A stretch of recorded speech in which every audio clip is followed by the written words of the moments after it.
Welcome to WagerTalk TV. I am Kelly Stewart, and we'll call this an extended version of Bet On It. Let's bring in Andy Lang, our prop expert. Andy, we're going to do this fast and furious style, rapid fire. We've got 8 divisions, and you have 8 prop bets, one for each division. We're going to get started right out of the gate. AFC East, we got a little guy that does this dance whenever he scores a touchdown, except you're taking his under?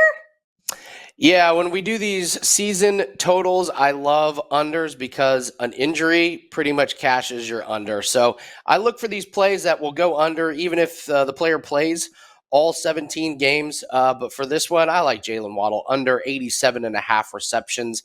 He actually played 17 games last year, and he only got to 75 catches. He had 17 catches in 4 games without Tua. 58 in 13 games with Tua, so he had pretty similar numbers with and without Tua. So this is a big number to get to no matter who the quarterback is. Tyreek Hill is going to be getting the lion's share of the catches, and any injury to Jaylen Waddle will make this go under. Last year, Kelly, he only had 2 games with over 6 catches. I don't know if he gets there if he plays the entire season, but if Tua sits out for any extended period of time or Waddle misses any games, I like the under. So AFC East season prop, Jaylen Waddle under 87.5 receptions. All right, let's move along to the division that I know the best. That is the AFC West. Yet you picked the worst team, but yet another under.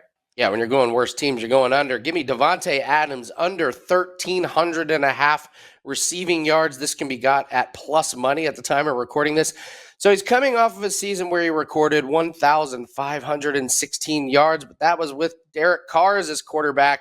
Carr's no longer there. Who do we have at quarterback? Well, I guess it's Jimmy Garoppolo, depending on his injury. He's already hurt. And so next in line, Brian Hoyer.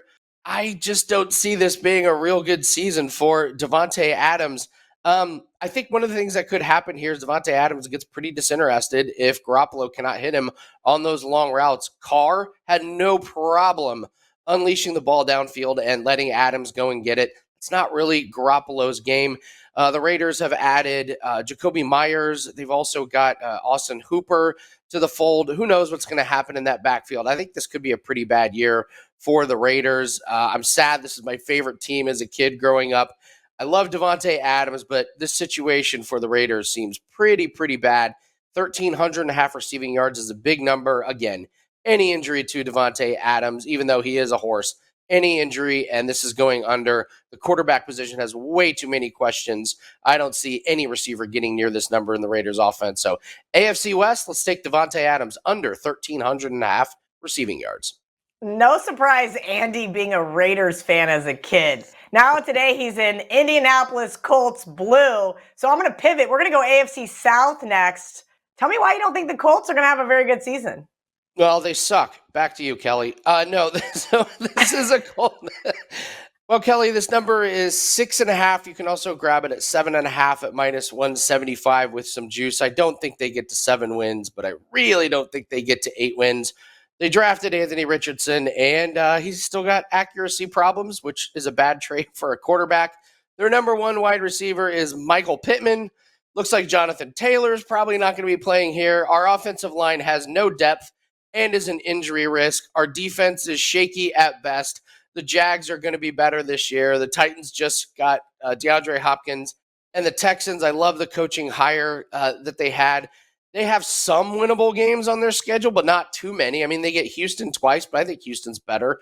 They get the Raiders, they get the Buccaneers, they get the Falcons, they get the Panthers and the Browns. I just think this is going to be a long, frustrating one. And the other thing I have here, interesting conspiracy theory. If Richardson is terrible and they start off the season really bad and they got a terrible record going into weeks like 10 or 11, why wouldn't the Colts just kind of pull the plug on this and try and get a top 3 pick? You got 3 incredible picks at the top. You got the 2 quarterbacks. You got Marvin Harrison Sr. Colts did this when Andrew Luck was available. They did not trade any draft picks to grab Richardson. So if they want to pivot off if this season is a disaster, I think they might. I just don't see it. We got so many questions on this team. Take the under on the Colts season wins total. Oh boy, Colts fans, apologies in advance. But moving right along, AFC North, and this one should make Marco D'Angelo happy. You're finally taking it over. Tell me about George Pickens. Yeah, I don't understand this total. I very rarely take overs in these futures, but I cannot figure this one out. George Pickens over 750 and a half receiving yards. This isn't even that juiced. It's minus 110. He had 52 catches for 801 yards last year, and the Pittsburgh passing offense can only get better. They were terrible last year. Kenny Pickett only averaged 9.8 yards per completion. But when he completed a pass to George Pickens, that was an average of 15.4 yards.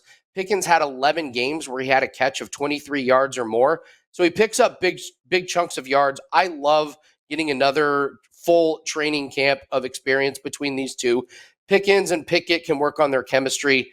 This number is really, really low. I will be happy to take the over on this one. I don't like taking overs on anything over 1,000 yards, but at 750 and a half, absolutely, I'll be in play on Pickens over his receiving yards. All right, let's pivot to the NFC. We'll start off with the NFC least, as I like to call them, and another under for Andy Lang. We're taking Darren Waller under 700 and a half receiving yards. Kelly, do you want an over in the Giants passing game? Because I don't. No. Who wants an over? Daniel Jones threw 560 yards total to 4 different tight ends last year. Waller averaged 13.9 yards per catch last season with the Raiders. Daniel Jones averaged 6.8 yards per attempt to his tight ends. Waller, kind of a little bit of an injury risk here. 11 games in 2021, 9 games in 2022. This just screams under here. You've got the Giants, not a great passing offense. Daniel Jones barely can throw over 200 yards per game. So no shot. I'm taking an over in the Giants passing game. But for Darren Waller, under 700 and a half receiving yards, absolutely this will make my card. Up next, NFC West, and well, no shocker here. Andy is on a season win total under for what looks to be the worst team in the league. Yeah, let's talk Arizona Cardinals, under 4.5 wins. They won 4 games last year, 1-6 without Kyler Murray. Right now it looks to be Colt McCoy. Listen, I've looked. There is no timetable for Kyler Murray. Well, he may play a little bit in training camp. He may go through walkthrough. Listen, look at this weeks 3 through 9, Kelly. Listen to this gauntlet. They played Dallas, at San Fran, Bengals, at the Rams, at Seattle, Baltimore at home, and then at Cleveland. Bye week is week 14. They come out of that. They get to play San Fran. They get to go at Chicago in the freezing cold, at Philly, and Seattle. This season could be the absolute nightmare. I think this is a complete tank season. The Cardinals should be in play for one of the top 2 picks. I think they tank once the season gets out of control, which could be very early on. I don't see a path to 5 wins for them. Give me the Cardinals under 4.5 wins. All right, a division that I used to have such a good read on, and this year it has me very perplexed. The NFC North, but you have it over for us, over rushing touchdowns, in fact. Yeah, here's one I don't understand. Alexander Mattison, they have his rushing touchdowns at 6.5, and it's at even money. I don't like playing overs, but this one certainly has my attention. He had 5 rushing touchdowns last year with Dalvin Cook. He only had 74 rushing attempts, and he had 5 touchdowns. He's the man there. I don't like his skill set. I'm not a big fan of this rushing offense. His rushing yards per carry is below 4, but he is the unquestioned number 1 running back now in Minnesota. He's the veteran. He's going to get the goal line touches. The Vikings as a team rushed for 18 rushing touchdowns last year. Dalvin Cook rushed for 8 of those, and he's not there anymore. Alexander Madison's going to get the goal line carries early. Don't be surprised if this cashes pretty early in the season if he stays healthy. So one of the few overs that I like, Alexander Mattison over 6.5 rushing touchdowns. And ending this video, speaking of the Vikings, a former Viking now in the NFC South with the Panthers. You got another under to finish up this video. Let's hear it. Adam Theilen, under 55.5 receptions. If you watch this guy last year, he has no separation. He has no speed. He had 70 catches last year with Kirk Cousins as his quarterback in an offense that threw the ball 39.6 times per game. He's not as fast as he used to be. He's got a rookie quarterback. They also have DJ Chark and Terrace Marshall at receiver. Panthers go out and they get Miles Sanders. They still have Chuba Hubbard. I think they're going to try and protect this rookie quarterback. I see a lot of running. I think Adam Thielen is a great locker room guy and a great veteran to have around.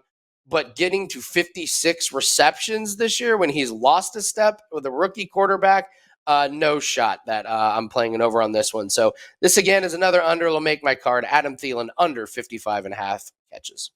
Good stuff from Andy Lang at Bump Sports on Twitter. Make sure you guys head over to the WagerTalk YouTube channel, hit that like button, subscribe so you don't miss out on any of our other free information. Andy, I'm going 6-2. We're going to come back to this in early January, but I think you're going 6-2 on your 8 divisional bets. Thank you for hanging out with us today on WagerTalk TV.